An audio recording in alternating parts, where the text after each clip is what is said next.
दिनांक 1, 2 व 3 मार्च या 3 दिवसामध्ये चंद्रपूर येथे आपण ताडोबा महोत्सव याचे आयोजन केलेले आहे। सदर महोत्सवाचे आयोजन माननीय वनमंत्री श्री सुधीरजी मुनगंटीवार यांच्या संकल्पनेतून तसेच महाराष्ट्र वन विभाग, पर्यटन विभाग, Maharashtra eco tourism development board, जिल्हा प्रशासन यांच्या सर्वांच्या सहकार्याने होत आहे। या महोत्सवाचा प्रमुख उद्देश म्हणजे ताडोबा अंधारी व्याघ्र प्रकल्प ज्याप्रमाणे व्याघ्र संवर्धनामध्ये संपूर्ण देशामध्ये एक अग्रणी व्याघ्र प्रकल्प म्हणून समोर येत आहे आणि ज्या प्रकारे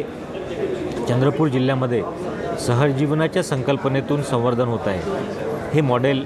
जागतिक पातळीवरती जावं हा याच्या मागचा हेतू आहे। तसेच पर्यटनाला वाढ मिळावी,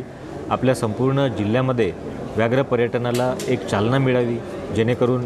ताडोबाच्या व्यतिरिक्तसुद्धा जे आपल्याकडे सँक्च्युरीज आहेत, जे वनक्षेत्र आहे ज्याच्यामध्ये वाघांचा अधिवास आहे, त्या क्षेत्रामध्ये सुद्धा भविष्यामध्ये अतिशय उत्कृष्ट प्रकारचे पर्यटन व्हावे,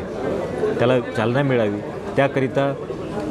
टूर ऑपरेटर्स संपूर्ण देशामधले जे या क्षेत्रामध्ये काम करतात त्यांना इथे बोलावणे, त्यांच्याशी जी स्थानिक आपली इकोसिस्टम आहे टुरिझमची त्यांची चर्चा घडवून आणणे, तसेच व्याघ्र व वन्यजीव संवर्धनाच्या बाबत ज्या काही समस्या, ज्या काही इश्यूज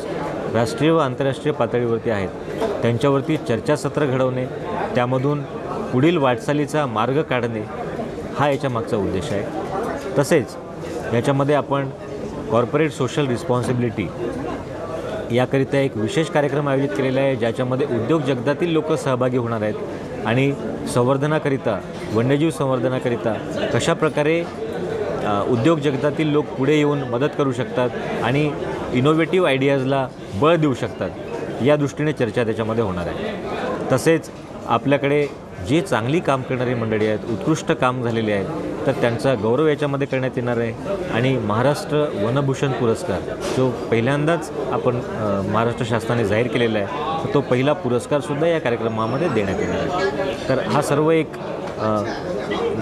या कार्यक्रमाचं स्वरूप आहे। या व्यतिरिक्त अनेक स्पर्धा याच्या निमित्ताने आयोजित करण्यात आलेल्या आहे, जेणेकरून शालेय विद्यार्थ्यांना, सर्व छायाचित्रकारांना याच्यामध्ये भाग घेता येईल।